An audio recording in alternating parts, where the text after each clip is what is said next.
Hello everyone, welcome back to our channel BYOP that is build your own portfolio. आज की इस video में हम बात करेंगे स्टॉक मार्केट बेसिक्स की। पहले हम डीमैट अकाउंट तो बना चुके हैं, थोड़ा बेसिक्स क्लियर कर लेते हैं कि स्टॉक मार्केट है क्या, निफ्टी 50 क्या है, सेंसेक्स क्या है। ठीक है, और मैं ये आपको प्रॉमिस करता हूँ भाई, by the end of this video आपको ये सारी चीज़ें समझ आने लगेंगी। एटलीस्ट ये पता लगेगा अच्छा ये होता क्या है, इनका यूज़ क्या है, ये इंपॉर्टेंट है क्यों। ठीक है, नो मैटर भाई आप कहीं साइंस ली थी, आपने कॉमर्स ली थी, कोई फर्क नहीं पड़ता उससे। ठीक है, सीधा स्टार्ट करते हैं टॉपिक से अपने। एक्सचेंज, दो टाइप के एक्सचेंज है इंडिया में, बॉम्बे स्टॉक एक्सचेंज और नेशनल स्टॉक एक्सचेंज। एक्सचेंज क्या है? These are the market places. Market place मतलब जहाँ पे किसी भी चीज की सेल लेन देन हो रहा है, बाय बाइंग हो रही है, परचेज हो रहा है या फिर सेल हो रही है, वो हो गया मार्केट प्लेस। ठीक है, दो तरीके के मार्केट प्लेस है, Bombay stock exchange, national stock exchange. Bombay stock exchange में अराउंड 5300 कंपनीज लिस्टेड है, हमें उससे कुछ मतलब नहीं। नेशनल स्टॉक एक्सचेंज में अराउंड 2266 कंपनीज लिस्टेड है, हमें उससे कुछ मतलब नहीं। ठीक है, अब BSE owns Sensex, NSE owns Nifty 50। तो ये निफ्टी 50 और सेंसेक्स क्या है, इससे हमें मतलब है, ये इंपॉर्टेंट है, ये दोनों इंडेक्स होते हैं। ठीक है, तो जो निफ्टी 50 का इंडेक्स है that is owned by NSE, और जो सेंसेक्स का इंडेक्स है that is owned by BSE। अब इंडेक्स मतलब क्या? सेंसेक्स जो है वो है टॉप 30 कंपनीज का एक बास्केट या फिर एक इंडेक्स, जो कि हमें ओवरऑल ग्रोथ बताता है कि भाई ओवरऑल मार्केट ने कैसा परफॉर्म किया। ठीक है, निफ्टी 50 और सेंसेक्स को एज अ बेंचमार्क ट्रीट किया जाता है। मतलब अगर निफ्टी 50 ऊपर जा रहा है मतलब overall companies, overall market, Indian stock market ऊपर जा रही है। ठीक है, अगर सेंसेक्स नीचे आ रहा है, नीचे वो गिर रहता हुआ आपको दिख रहा है, तो मतलब कि ओवरऑल कंपनीज जितनी भी हैं लिस्टेड और बाकी सारी, वो भी आज गिर रही होंगी। ठीक है, उसी तरीके से और भी इंडेक्स है, जैसे निफ्टी बैंक हो गया, निफ्टी नेक्स्ट 50 हो गया। निफ्टी बैंक मतलब जितने भी सारे बैंक्स हैं उनको मिला के एक इंडेक्स बना दिया। अगर निफ्टी बैंक गिर रहा है मतलब ओवरऑल सारे बैंक्स गिर रहे हैं। निफ्टी नेक्स्ट 50 बढ़ रहा है मतलब कि जो निफ्टी 50 हो गया टॉप 50 कंपनीज, उसके बाद वाली 50 कंपनीज हो गई निफ्टी नेक्स्ट 50 में आ गई वो। ठीक है, तो वो अगर बढ़ रही हैं मतलब ओवरऑल जो नेक्स्ट 50 कंपनीज है वो बढ़ रही है। ऐसा होगा नहीं जनरली, निफ्टी 50 गिर रहा है तो निफ्टी नेक्स्ट 50 भी जनरली आपको गिरता हुआ ही दिखेगा। कभी कभार होता है कि भाई मिड कैप स्टॉक्स ऊपर चल जाते हैं, वो बात की बात है। ठीक है, ये समझ आया। अब ये सब हमें देखना कहाँ से, अच्छा इसका यूज क्या है? इसका यूज यही है, ये पता लगाने के लिए कि भाई एक पर्टिकुलर डे पे या फिर एक पर्टिकुलर टाइम पीरियड पे मार्केट बढ़ी या फिर घटी, ऊपर गई या फिर नीचे आई। सेंसेक्स और निफ्टी से अपने को ये पता लगेगा। ठीक है, देखते हैं कहाँ से हैं, सीधा जाएंगे। हमने डीमैट अकाउंट बनाया था, काइट ऐप इंस्टॉल कर लेना फ़ोन में, और सेंसेक्स और निफ्टी आपको उसकी वॉच लिस्ट में दिख जाएगा।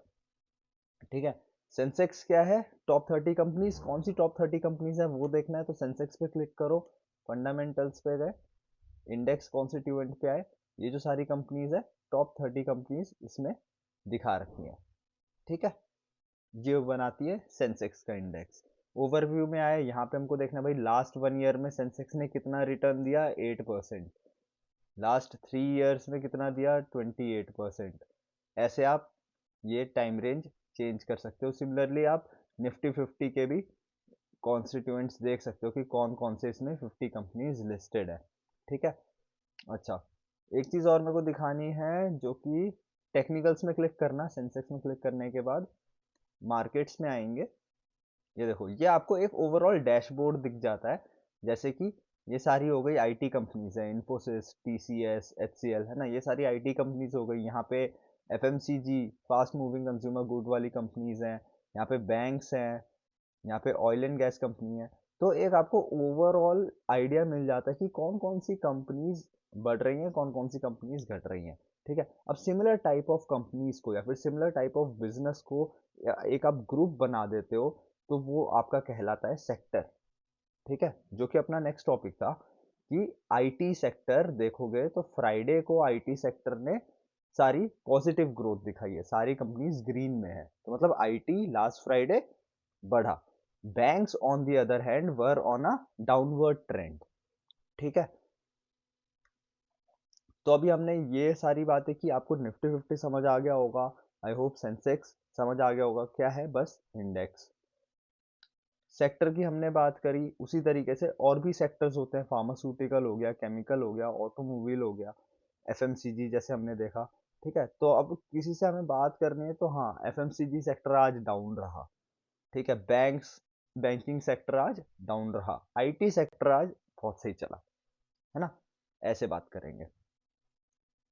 अब यहाँ पे मैंने सारे सेक्टर तो लिस्ट नहीं किए हैं, एक लिंक अटैच किया है, इस लिंक पे क्लिक करना, ये वेबसाइट पे लेके जाएगा। यहाँ पे आपको ओवरऑल सारे सेक्टर्स दिख जाएंगे, जिस भी सेक्टर पे क्लिक करोगे उस सेक्टर के अंदर कौन कौन से स्टॉक्स लिस्टेड है आपको वो दिख जाएंगे। ठीक है, फॉर एग्जांपल मान लो एसी पे क्लिक करते हैं, एयर कंडीशनर पे, तो एसी से रिलेटेड जितने भी स्टॉक्स जो एसी में ट्रेड करते हैं वो सारे यहाँ पे आ गए। ठीक है, और इनमें डायरेक्टली इन्वेस्ट नहीं करना, ये बस एक नॉलेज पर्पस के लिए कि एक पर्टिकुलर सेक्टर के अंदर कौन कौन सी कंपनीज आती हैं।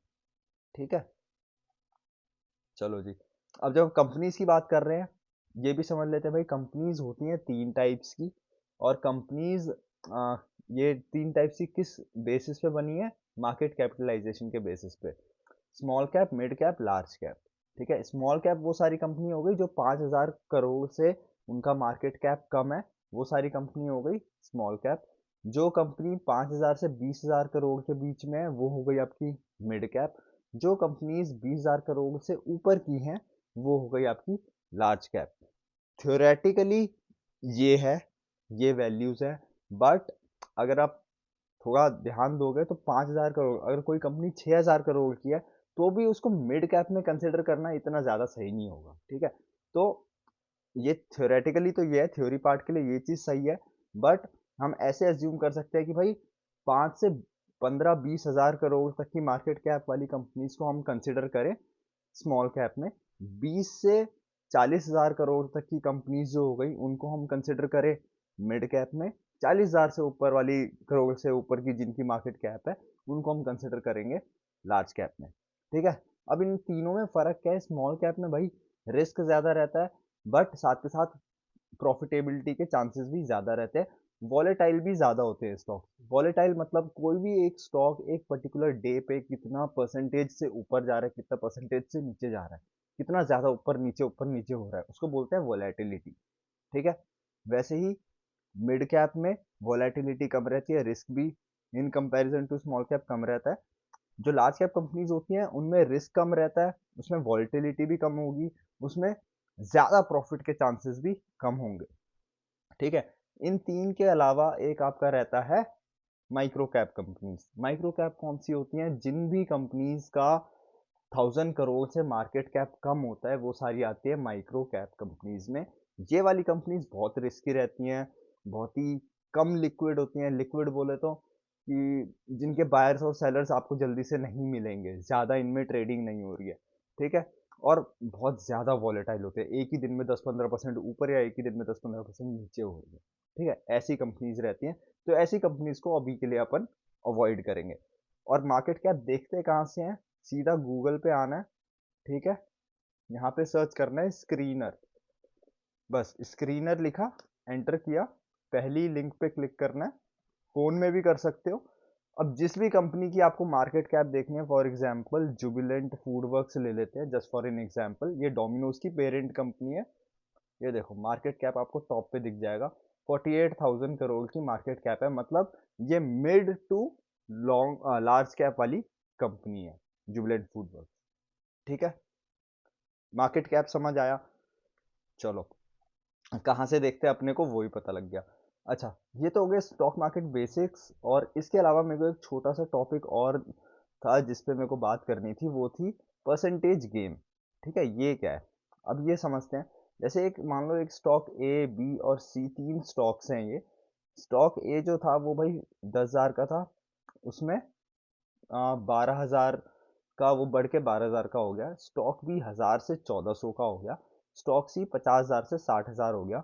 इन तीनों में एब्सोल्यूट गेन कितना था, 2000 पहले वाले में, इस वाले में 400, इस वाले में 10,000।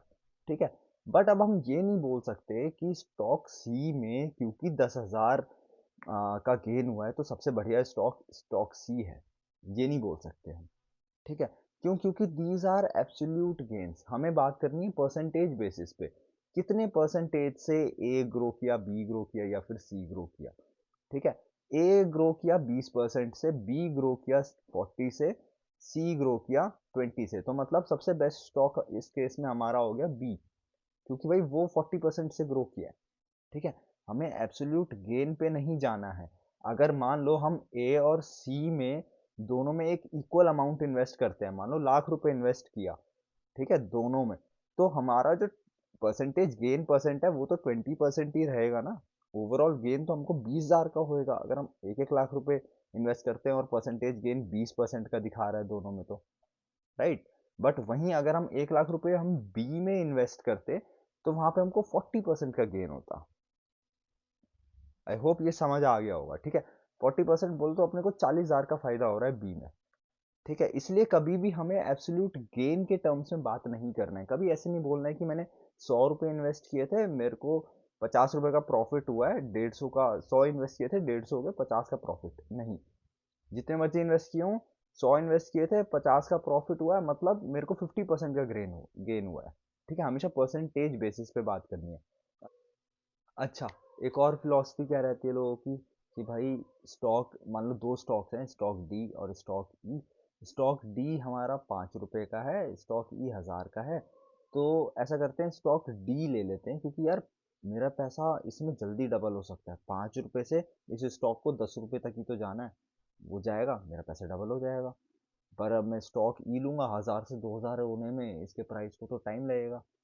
ये सोचना ऐसा गलत है, क्योंकि परसेंटेज पे ही तो ग्रो कर रहा है। अगर स्टॉक डी को 5 रुपए से 10 रुपए पे पहुंचना है तो उसको 100% से ग्रोथ करनी पड़ेगी। सिमिलरली स्टॉक ई को भी 100% से ही ग्रोथ करनी पड़ेगी। कभी भी ऐसा नहीं होता है कि स्टॉक सस्ता है तो जल्दी ग्रो करेगा, ऐसा नहीं होता है। ठीक है, और कभी भी स्टॉक के प्राइस को देख के ये मत बोलना कि भाई स्टॉक डी सस्ता है, स्टॉक ई महंगा है, क्योंकि स्टॉक ही 1,000 का है। हाँ, प्राइस में डिफरेंस है, वो ज्यादा अमाउंट का, ये कम अमाउंट का, बट इसका मतलब ये नहीं कि ये सस्ता है महंगा है। सस्ता महंगा देखने के लिए स्टॉक का पीई रेशो चेक करते हैं। ठीक है, कभी भी स्टॉक के प्राइस पे सस्ता या महंगा डिसाइड नहीं करना। ठीक है, आई होप ये समझ आया होगा। कोई भी डाउट्स होंगे कमेंट्स में पूछना। जाने से पहले एक चीज ये देख लेते हैं, हमने क्या क्या सीख लिया आज। हमको सेंसेक्स पता लग गया, हमको निफ्टी 50 पता लग गया क्या होता है, हमें मार्केट कैप पता लग गई, हमें सेक्टर समझ आ गया क्या होता है, हमें ये पता लग गया इन सबको देखना कहाँ कहाँ से है। ठीक है, अब जब हमने सेंसेक्स निफ्टी समझ ही लिया है कि ये टॉप 50 कंपनीज हैं, तो टॉप 50 या टॉप 30 कंपनीज, तो ऐसा क्यों नहीं कर सकते हम कि भाई निफ्टी खरीद लें या फिर सेंसेक्स खरीद लें। ठीक है, ये इंडेक्स है, इंडेक्स हम खरीद नहीं सकते। तो इंडेक्स को ही मिमिक करता है निफ्टी 20। ठीक है, निफ्टी 20 किसको मिमिक करता है? आपका निफ्टी 50 को मिमिक करता है। निफ्टी 50 जैसे जैसे बढ़ेगा वैसे वैसे निफ्टी 20 भी बढ़ेगा। अगर निफ्टी 50 गिरेगा वैसे वैसे निफ्टी 20 भी गिरेगा। ठीक है, आप एक काम कर सकते हो, हर महीने क्या कर सकते हो, कुछ पैसे, जितनी भी आपकी मतलब कैपेसिटी है, उस हिसाब से निफ्टी 20 में आप इन्वेस्ट करना स्टार्ट कर सकते हो। हर महीने एक सर्टेन अमाउंट, 500, 1000, 2000, 5000, जितने भी आपकी कैपेसिटी है, उस हिसाब से एक सर्टेन डेट को, मान लो हर महीने की 10 तारीख को मैं 500 रुपये निफ्टी 20 में डालूंगा। इससे क्या होगा, एक इन्वेस्टिंग की हैबिट क्रिएट होगी। ठीक है, अपनी एक मंथली हैबिट बना लो कि भाई निफ्टी 20 में पैसा डालना है। अब निफ्टी 20 में डालना पैसा सेफ है क्यों? ठीक है, क्यों मैं कह रहा हूँ कि भाई निफ्टी 20 थोड़ा सेफ है, क्योंकि निफ्टी 20 मिमिक करता है निफ्टी 50 को। ठीक है, और निफ्टी 50 में क्या है, टॉप 50 कंपनीज आती हैं। ठीक है, अब अगर कोई कंपनी अच्छा परफॉर्म नहीं कर रही होगी, उसे कुछ क्राइटेरियाज मीट नहीं हो रहे होंगे, तो ऑटोमेटिकली वो कंपनी हट जाएगी और दूसरी कंपनी निफ्टी 50 इंडेक्स में आ जाएगी, है ना। तो हम ओवरऑल एक बास्केट ऑफ स्टॉक्स में इन्वेस्ट कर रहे हैं। ठीक है, ना कि किसी एक स्टॉक में। तो ये इजी है, ये अभी से हम स्टार्ट कर सकते हैं।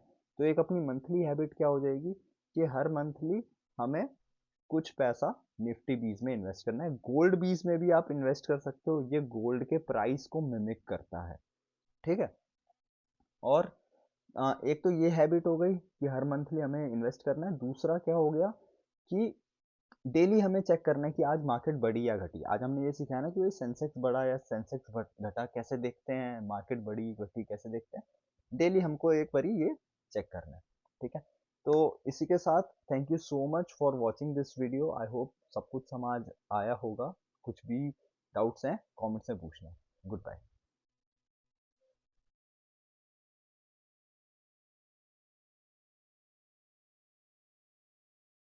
अच्छा, एक और फिलॉसफी क्या रहती है लोगों की, तो मान लो दो स्टॉक्स हैं, स्टॉक डी हो गया, स्टॉक ई हो गया। स्टॉक डी 5 रुपए का है, स्टॉक ई 1000 रुपए का है। तो स्टॉक डी ले लेता हूँ क्योंकि 5 रुपए से दस ये रुपए रहा उत्तर अलेक्सा आंसर्स के एक उपयोगकर्ता से जिसका अनुवाद है Alexa Darshan Shah. Shut the fuck up.